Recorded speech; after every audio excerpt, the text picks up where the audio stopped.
Hello guys, आपका स्वागत है हमारे जेके स्टडी स्टफ में। आज की वीडियो में बात करने आ रहे हैं ड्यू कॉलेज के ऐसे स्टूडेंट जो सोल, रेगुलर या फिर एनसीएफ से बिलोंग करते हैं और साथ ही साथ वो अभी फर्स्ट सेमेस्टर में है और उनकी जो कोर्स है वो है बीए पॉलिटिकल साइंस ऑनर्स। और इसके अंदर एक बुक है जिसको आप सब्जेक्ट भी कह सकते हो, जैसे कि मैंने बताया था आपको, यूपीटी मतलब अंडरस्टैंडिंग पॉलिटिकल थ्योरी। और इसकी जो यूनिट सेकंड है उसके बारे में हम बात करेंगे आज।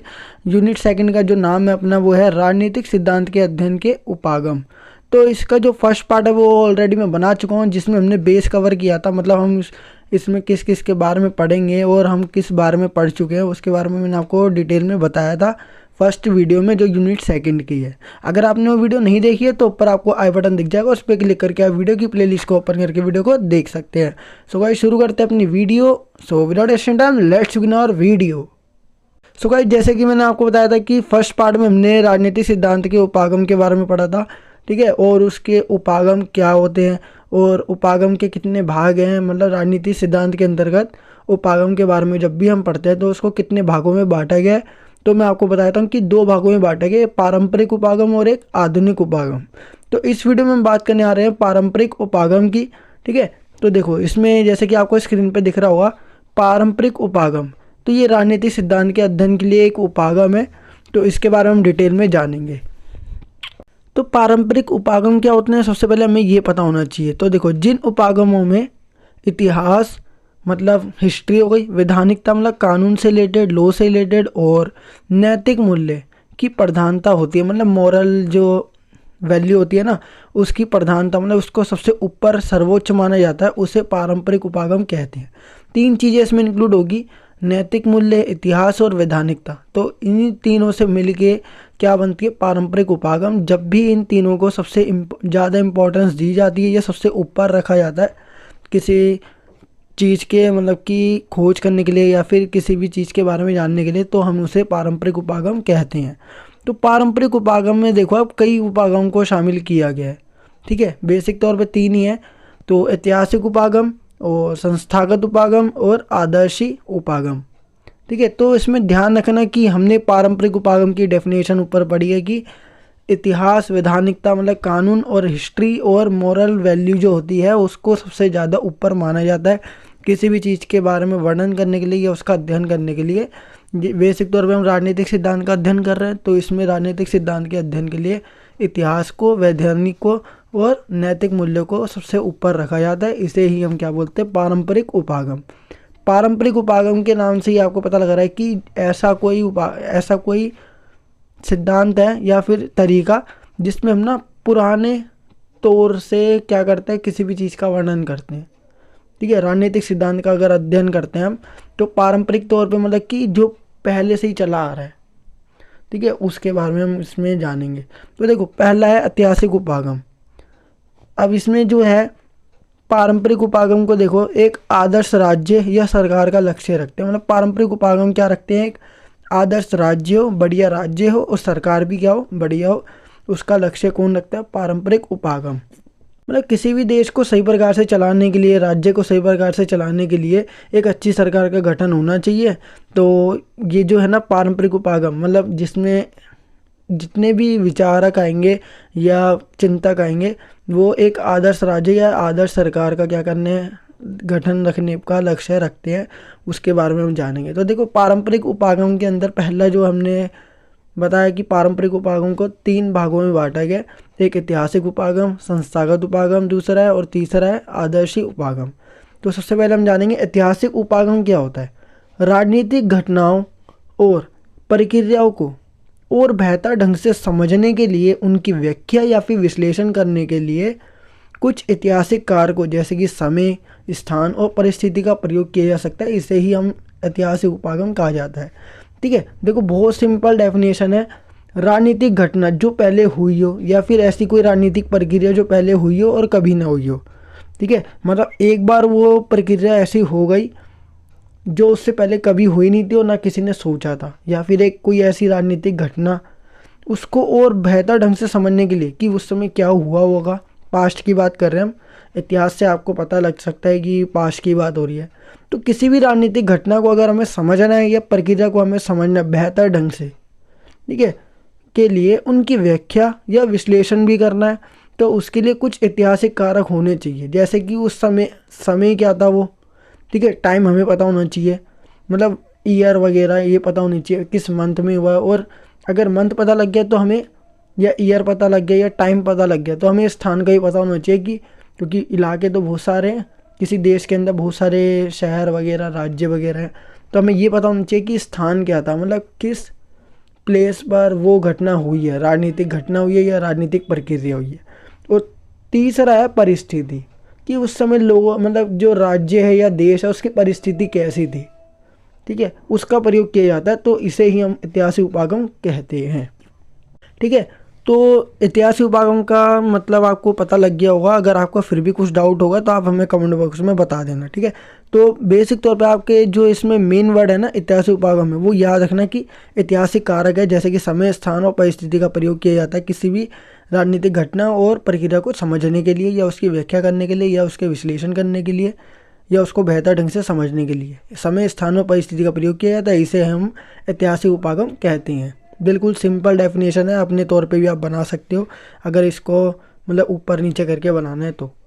अगर दूसरे शब्दों में हम कहें तो इस उपागम में भूतकाल या फिर अतीत मतलब पास्ट से वर्तमान को परिभाषित करने की कोशिश की जाती है। मतलब पास्ट से ना प्रेजेंट को क्या किया जाता है, डिफाइन किया जाता है इसके अंदर, ठीक है, ऐतिहासिक उपागम के अंदर। मतलब कोई ना कोई चीज़ ना रिलेट करती होगी हमारी हिस्ट्री से, या अतीत से, या भूतकाल से, या पास्ट से, वो रिलेट करती होगी प्रेजेंट में, तो इसलिए हम ऐतिहासिक उपागम का यूज़ करते हैं। तो इसमें मेन वर्ड याद रखना, इतिहास तो आएगा ही आएगा, मतलब पास्ट की बात तो होगी ही होगी अगर आप दोनों में से कोई सी भी डेफिनेशन लिखते हो। लेकिन मेरे तौर पे अगर मैं आपको बताऊं, मतलब मेरे अकॉर्डिंग तो आपको जो पिछली डेफिनेशन है वो लिखनी चाहिए, क्योंकि इसमें इलेबोरेट करके बताया गया है, तो अच्छे से समझ आएगा और आपको भी, और जो चेकिंग करने वाला होगा एग्ज़ाम उनको भी।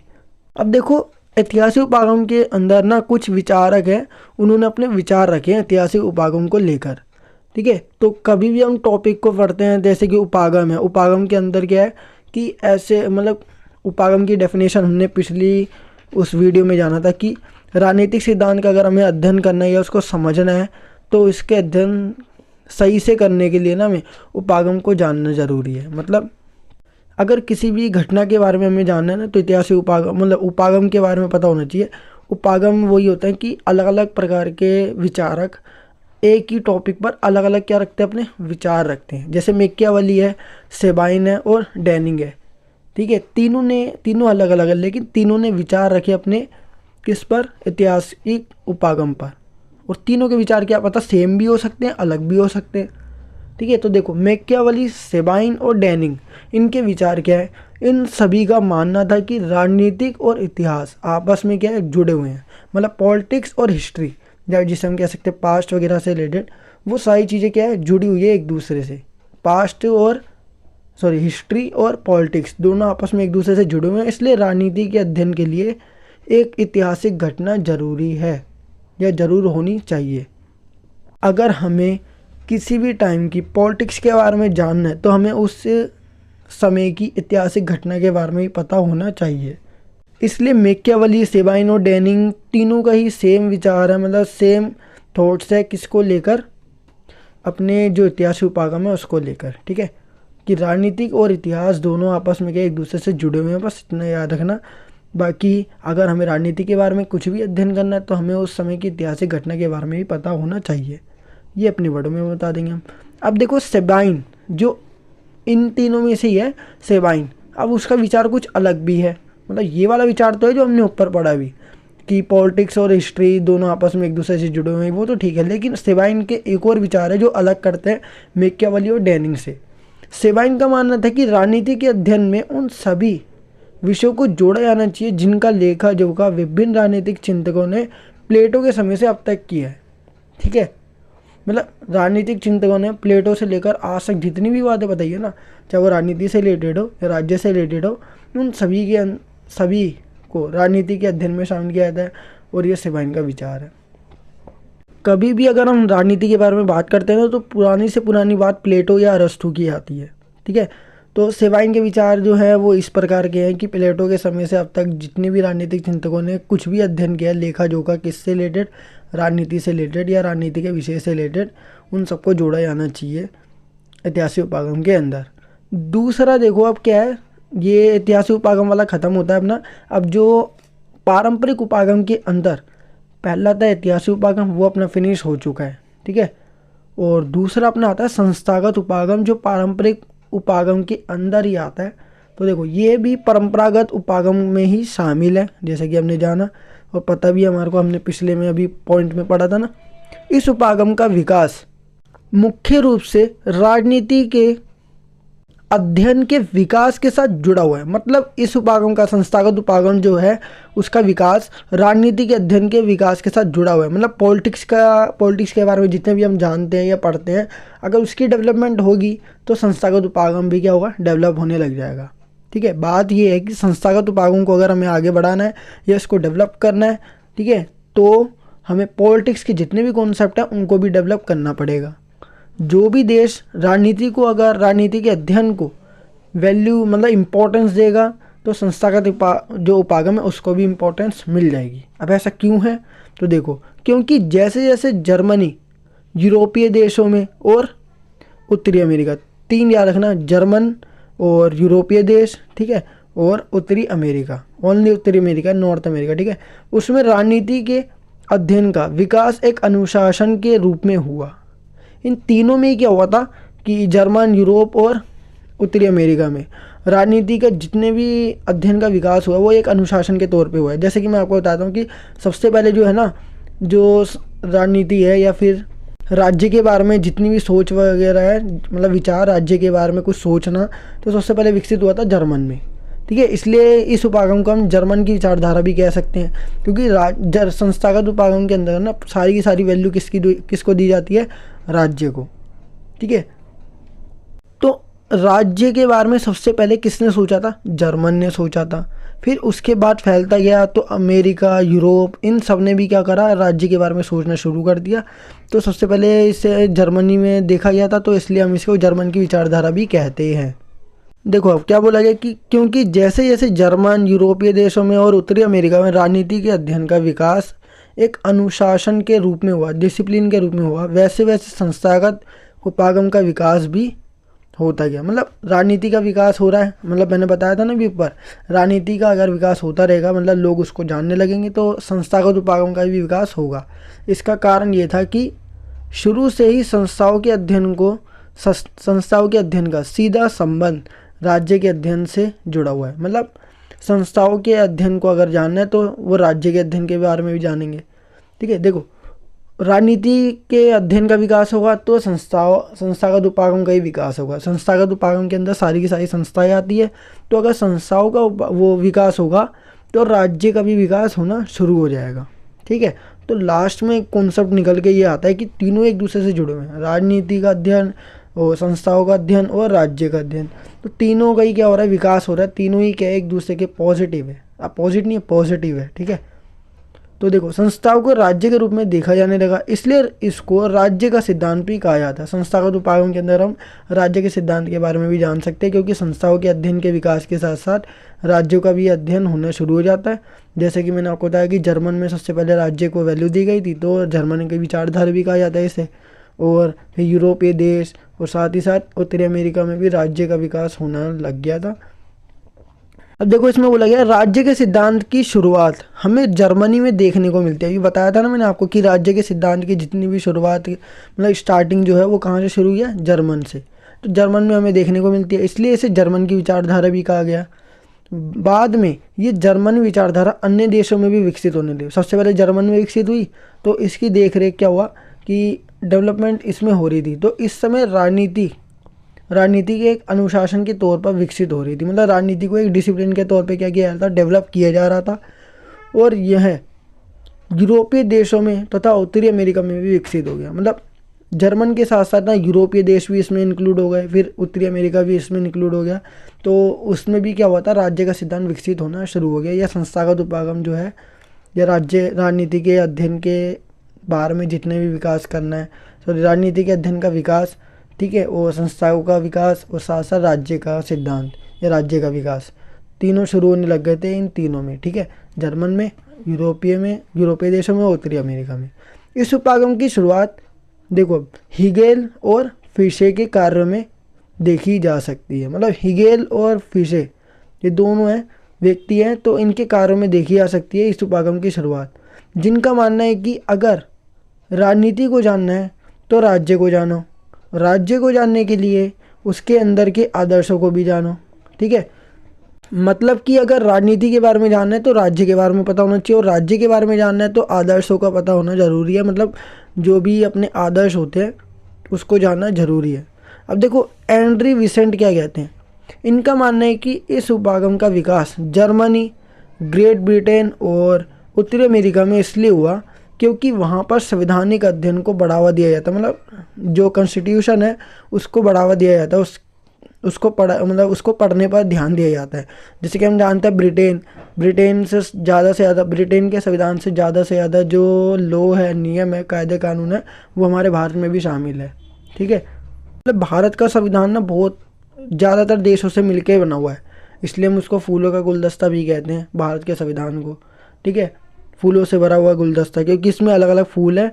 जैसे कि कुछ अधिकार हमने कहाँ से लिए, ब्रिटेन से, कुछ कनाडा से लिए, कुछ अमेरिका से, कुछ आयरलैंड से, कुछ कहाँ से लिए। ठीक है, मतलब अलग अलग देशों से हमने जो अधिकार हमें अच्छे लगे या जो अधिकार हमारे लिए सही है तो उसको हमने अलग अलग संविधान से लिया, लेकिन ज़्यादातर जो है हमने ब्रिटेन के संविधान से लिया है। ठीक है, तो ये जो देश है ना, इसमें ग्रेट ब्रिटेन भी आ रहा है, उत्तरी अमेरिका भी आ रहा है, जर्मन भी आ रहा है।